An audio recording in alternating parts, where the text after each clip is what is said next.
Assalamu alaikum, my name's Sabina. Forgive me for my unclarity, this is a rather spontaneous question. I have a friend, she's an atheist, and on our endless debates on the existence of God and all that we talk about, she has two claims, she makes two claims.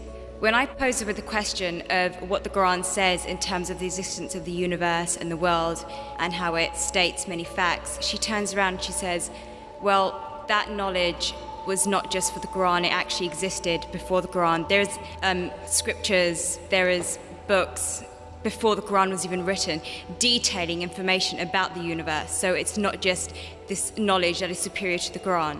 What do I say back to that? Is she lying? Do scriptures exist? I mean, I have ignorance myself, but is this knowledge, was this available before the Quran was written? And secondly, another claim she makes is that I give the analogy of, you have something in creation, who knows it? The creator will know about everything about it. And I talk about, if there is no God, how can we possibly exist if you keep on going further and further and further and back? There's no end, and if there's no end, how do we exist? But then she says, well, from a religious point of view, you say, well, God is the end. Well, I say as an atheist, who says God is the end? Who created God? That's my question, thank you. Sister has posed two questions which are again common. The first question is that all the things mentioned in the Quran were already present before. So what's new? It's present in other scriptures and other books, etc. That's the first question. The second question is, who created God? As far as the first question is concerned, I do agree that certain things were present in time before the Quran, but they were not called as established facts. They were not called as established facts. For example, the thing I quoted, that the sun, previously people thought that the sun rotating. There are certain things which were there in the Greek history and the philosophical history.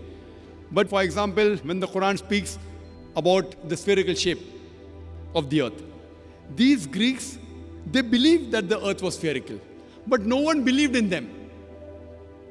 So certain facts, not all, a small percentage, what the science has come to know today and what Quran mentions, were told by people previously, but they failed to realize that the same Greeks mentioned 100 other things which were unscientific. The same Greek even mentioned that the earth was center of the universe, which is totally wrong. So imagine if 100 points are mentioned and Muhammad Sallallahu Alaihi Wasallam picks up one which is correct. That's also not possible. So I do agree with you, sister, that certain things were mentioned before science established as a fact today. But these things weren't established that time.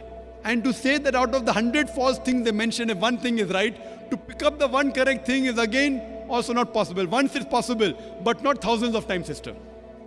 Because only a person who is, even a scientist cannot do that. Only the Creator himself can do, and that's Allah subhanahu wa ta'ala. So I do agree with you, but that portion which has been mentioned earlier in earlier scriptures and other philosophical books is a small portion, but that too, along with that portion, there are other things which aren't scientific mixed with that. Coming to the second part of the question, that who created God? Normally people in Dawah, they used a false strategy of logic, which tips itself.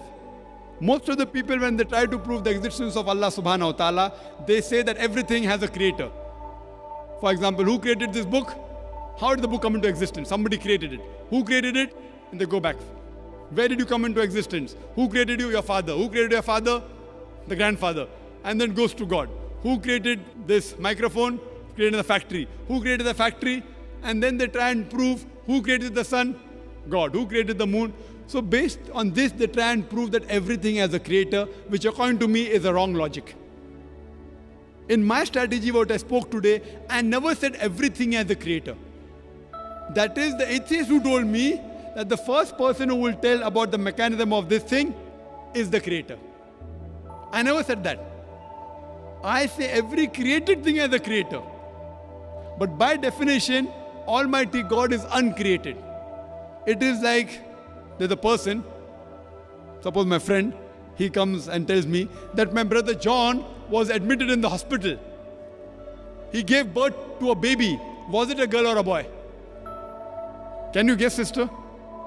Was it a girl or a boy? Brother John gave birth to a baby. Was it a girl or a boy? Brother John was admitted to the hospital. He gave birth to a baby. Was it a girl or a boy? Can you guess? You can't guess. Can anyone guess? How can a man have a baby? So to ask the question, he gave birth to a baby, whether a girl or a boy, is illogical. The same thing, the definition of Allah is uncreated. The moment you say who created Allah, he ceases to be Allah. Therefore, the definition of God is uncreated. Therefore, Almighty God has got no creator, if he is a true Almighty God. Hope that answers the question. ऐसी videos देखने के लिए हमारे channel Islam for piece को subscribe करें और bell icon को ज़रूर दबाएं।